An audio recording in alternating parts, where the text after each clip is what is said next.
नमस्कार, मैं रितिका ठाकुर। चंबा हलचल में आपका स्वागत है। पिछले लगभग 3 माह से चंबा के सुल्तानपुर वार्ड के ओबड़ी मोहल्ले में सीवरेज बिछाने का कार्य बंद होने के कारण क्षेत्र के लोगों को भारी दिक्कतों का सामना करना पड़ रहा है।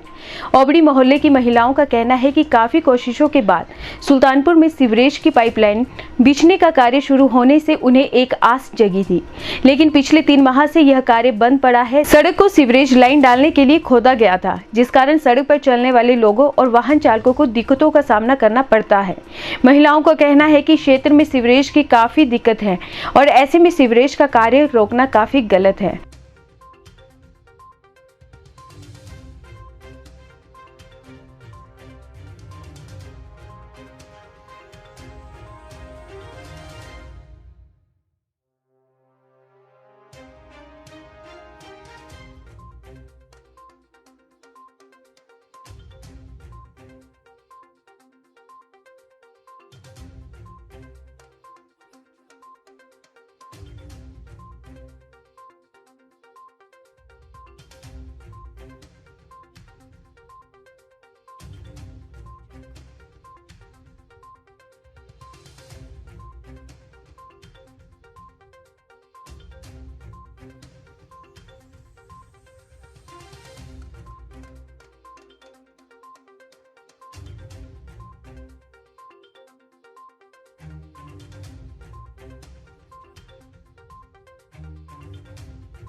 मैं शर्मा ओबड़ी से बोल रही हूँ।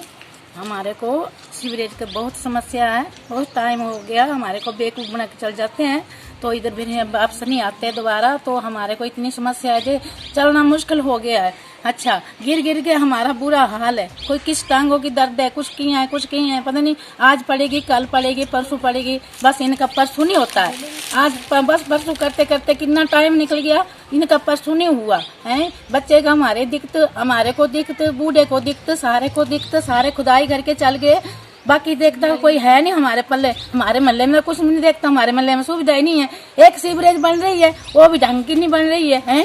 पानी की समस्या हमारे को है, सीवरेज की समस्या हमारे को है। इधर क्या है, बैकवर्ड इलाका है, हम वोट नहीं देते हैं कि क्या है, इनको पता नहीं, पूछते नहीं है, आते ही नहीं है, देखते ही नहीं है हमारे पास हैं। ये इधर देखते नहीं है, इधर भी कोई बंदा बसता है, कोई आदमी बसता है, इलेक्शन होते हैं तब हाँ जी हमारे को वोट देना, हाँ जी हमारे को वोट देना, तब तो इनको सारे को नजर आ जाता है। जब इलेक्शन हो जाते हैं तो इसका बात तो कोई भी नहीं देखता हमारे को। जब मरते हैं कि जिंदे है क्या पता क्या है तो इधर महल्ले में देखता ही नहीं है कोई भी, ना कोई बोलता है ना कोई देखता। हमारे को तो दिक्कत हो रही है ना, हमारे बच्चों को दिक्कत हो रही है, हम बूढ़े को दिक्कत हो रही है, हमारे से चले नहीं जाता है। खुदाई करके चले जाते हैं, जो पाइप पानी के होते हैं उनकी खुदाई करके चले जाते हैं। सड़कों में पानी बगता रहता है तो पूछता है कोई नहीं है। सीवरेज का इधर 2-3 पाइपें डलवाई हैं, बाकी चले गए हाँ जी डालेंगे डालेंगे डालेंगे, कहाँ डालेंगे हैं। जो नहीं देते ना डालना, जो डालने नहीं देते उनको भी हम लिख के दे देते हैं। हमारे को इतनी समस्या है, कल को टैंक भरेंगे, किसने करने खाली हैं, किसने देना लाख रुपया टैंक का, कौन है इतना करोड़पति लाख रुपया टैंक का देगा हैं, कौन है। मतलब सीवरेज तो उधर पड़ गई, उधर पड़ गई, नाले में पड़ गई, उधर पड़ गई। हमारे इधर कोरोना है, क्यों नहीं आते हैं। तो बोलने वाला कोई है नहीं है। मतलब हम बोलते हैं तो बोलते हैं ऐसा हुआ, हम फोन करते हैं तो हम बोलते हैं हाँ जी आएंगे हैं। पानी वाले को फोन करना, हाँ जी आप कंप्लेंट करते हैं, कंप्लेंट करने तो हमारी समस्या हल होती है तो हम कंप्लेंट क्यों करें हैं। हमारी समस्या हल नहीं होती है तो हम कंप्लेंट करते हैं। तो सीवरेज के इधर बेवकूफ बना के हमारे को चले गए। तो 3 महीने हो गए हमारे को लड़ाते 3 महीने हो गए, तो पूछता तो कोई है नहीं है। आजकल क्या हम बेवकूफ है, हमारे को बेवकूफ बना के चले जाते हैं, राष्ट्र में बेवकूफ बना के चले जाते हैं। एमएलए मंत्री जो भी है बेवकूफ बना के चले जाते हैं। जो प्रधान जीते हैं हमारे महल्ले में, जो वोट होते हैं हाँ जी हम आपका ऐसा काम करेंगे, हम ऐसा काम करेंगे। जो इलेक्शन हो जाते हैं, अब 2022 में इलेक्शन आने वाले, तो इनको महला हमारा नजर आएगा, अभी आएगा नजर। जब इलेक्शन होएगा ना तो हमारा मतलब भी कुछ नहीं है। इधर तो हम तो डंगर नहीं बसते हैं, अब बंदे है ना, बस तो हम डंगर थोड़ी है इधर है, हमारे को पूछता कोई नहीं है। मैं कांता ठाकुर, निवासी मोहल्ला ओबड़ी। मैं सीवरेज को लेके कुछ बोलना चाहती हूँ।